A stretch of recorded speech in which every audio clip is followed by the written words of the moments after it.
Hop, bon, là, ce sera... Avec Johann Sfar, la rentrée bande dessinée 2012 a un léger goût d'apocalypse. Son nouvel album est un contre-pied à tout ce que l'on connaissait de lui. Ses gros succès, Le Chat du Rabbin, Petit Vampire ou Donjon, nous avaient habitués à un style doux, réfléchi et plein d'humour. Tokyo, c'est l'œuvre punk de l'auteur. J'avais vraiment besoin d'un gros lâchage, quoi. Comme j'ai toujours mis les histoires en avant, là je voulais que ce soit l'inverse. Là je voulais que ce soit vraiment, j'allais dire un délire graphique, mais en fait oui c'est ça. J'avais envie de BD qu'on peut mettre au mur, qui peuvent faire des posters, enfin tout l'inverse de ce que je fais d'habitude. C'est comme quand on sort d'un cauchemar, on a toutes les images du rêve et on n'a pas envie de les mettre en ordre. On dit ok, j'ai rêvé de ça. Je ne vais pas te le raconter mieux, j'ai rêvé vraiment de ça, de ce truc avec un tigre, une nana aux cheveux rouges et il se défonce la gueule et tout ça.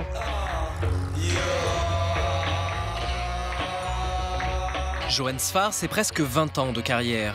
Au milieu des années 90, avec Larsenet ou Trondheim, il apporte un nouveau souffle à la BD française. Le dessin est enfantin et délirant. On avait donc envie de voir ce qui se passait si on demandait à Sfar de prendre ses crayons. J'ai envie d'inventer une fille barbare, mais j'ai pas envie qu'elle soit ridicule, donc je lui trouve un look, je lui trouve quelque chose. Déjà, bon, si je commence à lui mettre un soutien-gorge en laiton, ça va pas aller parce qu'on va se trouver à faire du beach volley.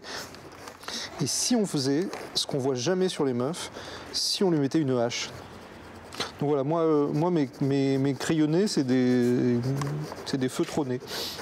Parce que j'ai besoin d'être toujours dans du trait en fait. Plus je la dessine, plus elle m'a l'air japonaise. Alors je vais chercher des trucs radicaux parce que sinon on se fait chier. Alors est-ce qu'on peut se permettre de mettre des oreilles pointues ou est-ce que c'est ridicule? Bon bah c'est ridicule, c'est trop tard, on va faire autrement. Ok, ça va pas, on va faire complètement autre chose. Imaginons qu'elle soit très grosse. Tu vois, j'essaie de trouver une alternative au string en laiton. Sfar est un hyperactif. En 15 ans, il signe plus d'une centaine de volumes. Très vite, son imagination déborde les cases. Dès les années 2000, il se lance dans le cinéma. D'abord, dans l'animation pour des clips de Dionysos ou Thomas Fersen. Puis en 2010, il passe au cinéma avec Gainsbourg, Vie héroïque. Le cinéma, je suis encore en état de fascination.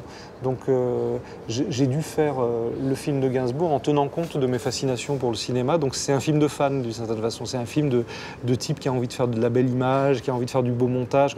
Autant de choses que j'ai jamais envie de faire en BD. Donc le fait que je fasse des BD agressives et limite de branleurs et qu'à l'inverse je fasse un cinéma très soigné, ça m'intéresse. De voir que c'est pas...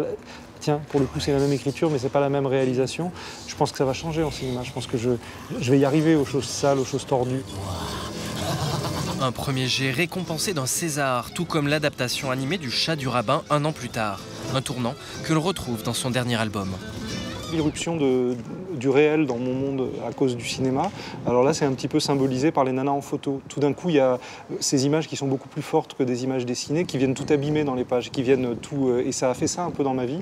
Donc j'essaie de raconter ça. J'essaie de raconter la violence du monde photographique ou réel quand il débarque dans le monde d'un dessinateur. Dans la suite de Tokyo, Sfar promet même de laisser progressivement toute la place à la photo. Pour autant, l'auteur ne fait pas ses adieux à la bande dessinée. Cette petite barbare que vous découvrez serait, nous dit-il, un avant-goût d'une prochaine série, tout en dessin.